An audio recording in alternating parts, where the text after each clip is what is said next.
નમસ્કાર મિત્રો, તાજેતરમાં પોસ્ટ વિભાગમાં ગુજરાત રાજ્યના ગ્રામ્ય વિસ્તારમાં કુલ 1826 જગ્યાની ભરતી માટે ઓનલાઈન અરજી શરૂ થઈ ગઈ છે.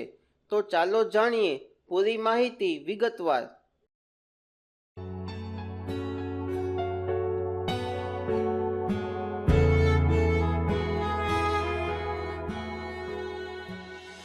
પોસ્ટ વિભાગમાં branch post master, assistant post master અને ડાક સેવકની કુલ 1826 જગ્યાની ભરતી માટે ઓનલાઈન અરજી શરૂ થઈ ગઈ છે.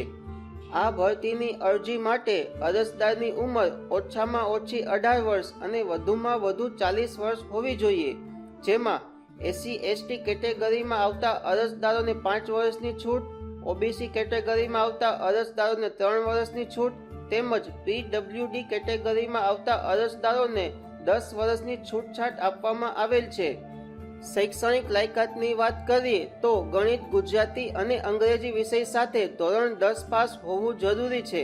તેમજ ધોરણ 10 કે 12માં કોમ્પ્યુટર વિષય રાખેલ ના હોય તો અલગથી 60 દિવસનો સરકાર માન્ય કોમ્પ્યુટર કોર્સનું પ્રમાણપત્ર હોવું જરૂરી છે. પગાર ધોરણની વાત કરીએ તો પગાર 2 લેવલમાં આપવામાં આવે છે. જેમાં લેવલ 1માં 4 કલાકની સમય મર્યાદા છે. જેમાં બ્રાન્ચ પોસ્ટ માસ્ટરને પગાર ₹12,000, આસિસ્ટન્ટ બ્રાન્ચ પોસ્ટ માસ્ટર અને ડાક સેવકને પગાર ₹10,000 તેમજ લેવલ 2માં 5 કલાકની સમય મર્યાદા છે. જેમાં બ્રાન્ચ પોસ્ટ માસ્ટરને પગાર ₹14,500, આસિસ્ટન્ટ બ્રાન્ચ પોસ્ટ માસ્ટર અને ડાક સેવકનો પગાર ₹12,000 નક્કી કરવામાં આવ્યો છે. આ સિવાય મોંઘવારી ભથ્થું અને અન્ય ભથ્થું સમય અનુસાર અલગથી આપવામાં આવશે. ફોર્મ અરજી કરતી વખતે જનરલ અને OBC કેટેગરીના દરેક પુરુષ અરજદારોને ₹100 ઓનલાઈન અરજી ફી ભરવાની રહેશે. તેમજ SC/ST અને PWD કેટેગરીના અરજદારો અને દરેક મહિલા અરજદારોને કોઈ પણ પ્રકારની ફી ભરવાની રહેશે નહીં. આ ઓનલાઈન અરજી તારીખ 20 જાન્યુઆરી 2021 ને રાત્રિના 12 વાગ્યા સુધી કરી શકાય છે. હવે પ્રેક્ટિકલ જાણીએ કે ઓનલાઈન અરજી કઈ રીતે કરવી. આ ફોર્મ www.apppost.in ની વેબસાઇટ ઉપર જઈ ઓનલાઈન સબમિટ કરવાનું રહેશે. આ વેબસાઇટની લિંક આપને ડિસ્ક્રિપ્શન બોક્સમાં મળી જશે. આ વેબસાઇટ ઓપન થઈ ગયા બાદ અહીં 3 સ્ટેપમાં પૂરી પ્રોસેસ થશે. સ્ટેપ નંબર 1માં રજીસ્ટ્રેશન કરવાનું રહેશે. સ્ટેપ નંબર 2માં ઓનલાઈન ફી ભરવાની રહેશે અને સ્ટેપ નંબર 3માં ઓનલાઈન અરજી સબમિટ કરવાની રહેશે. હવે અહીં રજીસ્ટ્રેશન ટેબ ઉપર જઈ રજીસ્ટ્રેશન લિંક ઉપર ક્લિક કરશો એટલે આ મુજબનું રજીસ્ટ્રેશન ડિટેલ એન્ટર કરવાનું પેજ ઓપન થઈ જશે.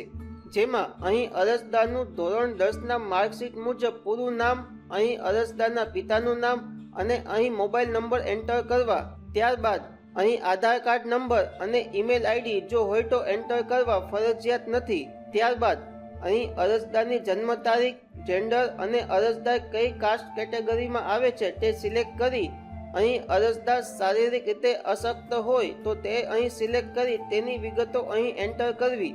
ત્યારબાદ અહીં ધોરણ 10 જે રાજ્યમાં પાસ કરેલ હોય તે રાજ્ય સિલેક્ટ કરી ધોરણ 10 કયા વર્ષમાં પાસ કર્યું તે વર્ષ સિલેક્ટ કરવું.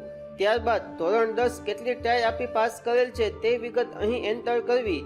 અહીં બાઇસિકલ ચલાવતા આવડે છે કે નહીં તે સિલેક્ટ કરી અહીં અગાઉ કોઈ જોબ કરતા હોય તો તેની વિગતો એન્ટર કરવી. ત્યારબાદ અહીં કેપ્ચા કોડ મુજબ આ ગ્રીન કેપ્ચા અહીં એન્ટર કરી પ્રિવ્યુ બટન ઉપર ક્લિક કરી બધી માહિતી એક વખત ચેક કરી અને ઓકે બટન ઉપર ક્લિક કરવું. હવે અહીં બંને જગ્યાએ ટિકમાર્ક કરી સબમિટ બટન ઉપર ક્લિક કરશો એટલે રજીસ્ટ્રેશન નંબર જનરેટ થઈ જશે જે નોટ ડાઉન કરી લેવા. ત્યારબાદ ફરી apppost.in ની વેબસાઇટ ઉપર જઈ ફી પેમેન્ટ ટેબ ઉપર જઈ અહીં પે ઓનલાઈન ઉપર ક્લિક કરો. હવે અહીં રજીસ્ટ્રેશન નંબર એન્ટર કરી અરજદારની વિગતો ચેક કરી અહીં મેક પેમેન્ટ બટન ઉપર ક્લિક કરશો એટલે ઓનલાઈન પેમેન્ટ કરવાનું પેજ ઓપન થઈ જશે.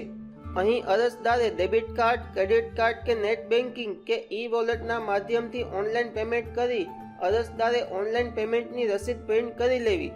ત્યારબાદ ફરી apppost.in ની વેબસાઇટ ઉપર જઈ એપ્લાય ઓનલાઈન પર જઈ એપ્લાય લિંક ઉપર ક્લિક કરી અહીં રજીસ્ટ્રેશન નંબર એન્ટર કરી સર્કલ સિલેક્ટ કરી સબમિટ બટન ઉપર ક્લિક કરશો એટલે અરજદારના મોબાઈલ નંબરમાં એક વન ટાઈમ પાસવર્ડ આવશે તે અહીં એન્ટર કરી નેક્સ્ટ બટન ઉપર ક્લિક કરો. હવે અહીં અરજદારનું હાલનું સરનામું એન્ટર કરવું. જો અરજદારનું હાલનું સરનામું કાયમી સરનામું હોય તો અહીં ટીક કરવું, અન્યથા અહીં કાયમી સરનામું એન્ટર કરવું. ત્યારબાદ અહીં ક્લિક કરી ધોરણ 10 જે બોર્ડમાં પાસ કરેલ હોય તે બોર્ડ સિલેક્ટ કરી અહીં ધોરણ 10ના રિઝલ્ટ મુજબ દરેક વિષયના માર્ક્સ અહીં એન્ટર કરી સેવ એન્ડ કન્ટિન્યુ બટન ઉપર ક્લિક કરો. હવે અહીં અપલોડ ડોક્યુમેન્ટ પેજમાં અરજદારે પોતાનો તાજેતરનો ફોટો 50 KB કે ઓછી સાઇઝમાં, અહીં અરજદારની સિગ્નેચર 20 KB કે ઓછી સાઇઝમાં, અહીં ધોરણ 10ની માર્કશીટને 200 KB કે ઓછી સાઇઝમાં, તેમજ અહીં જો ધોરણ 10માં એક કરતાં વધુ ડ્રાઈવ આપેલ હોય તો તે દરેક માર્કશીટને 200 KB કે ઓછી સાઇઝમાં JPG ફોર્મેટમાં સ્કેન કરી અપલોડ કરી અહીં દરેક ચેકબોક્સ ઉપર ટિકમાર્ક કરી કન્ટિન્યુ બટન ઉપર ક્લિક કરો. હવે અહીં SC ST કે OBC કેટેગરીમાં આવતા અરજદારોએ અહીં જાતિનું પ્રમાણપત્ર 200 KB કે ઓછી સાઇઝમાં JPG ફોર્મેટમાં સ્કેન કરી અપલોડ કરવું. જો અરજદારે જનરલ કેટેગરીમાં એપ્લાય કર્યું હશે તો આ સ્ટેપ આવશે નહીં. હવે અહીં ડિક્લેરેશન ઉપર ટિક માર્ક કરી અહીં કન્ટિન્યુ બટન ઉપર ક્લિક કરો. હવે અહીં કયા ડિવિઝનમાં અરજી કરવાની છે તે અને તે ડિવિઝનની અંદર કઈ પોસ્ટ ઓફિસ માટે અરજી કરવાની છે તેવા ટોટલ 5 ઓપ્શન સિલેક્ટ કરી સેવ એન્ડ પ્રિન્ટ બટન ઉપર ક્લિક કરશો એટલે પોસ્ટ વિભાગમાં branch post master, assistant branch post master અને ડાક સેવકની ભરતી અંગેની અરજી સબમિટ થઈ જશે. ત્યારબાદ અહીં ઓકે બટન ઉપર ક્લિક કરી આ અરજીની પ્રિન્ટ કરી લેવી. આ અરજીની પ્રિન્ટ કોઈ જગ્યાએ મોકલવાની નથી કે રૂબરૂ દેવા જવાની નથી, ફક્ત પ્રિન્ટને સાચવીને રાખવાની છે. ધોરણ 10માં મેળવેલા ગુણના આધારે મેરિટ તૈયાર કરવામાં આવશે તેમજ મેરિટમાંથી વધુ ઉંમરના લોકોને પહેલી પ્રાયોરિટી આપવામાં આવશે. આપની આસપાસ રહેતા દરેક શિક્ષિત બેરોજગાર વ્યક્તિ સુધી આ માહિતીના વિડીયોની લિંક પહોંચાડવા આપને નમ્ર વિનંતી છે. અમને આશા છે કે આપને આ માહિતી ઉપયોગી થશે. જય હિન્દ, જય ભારત.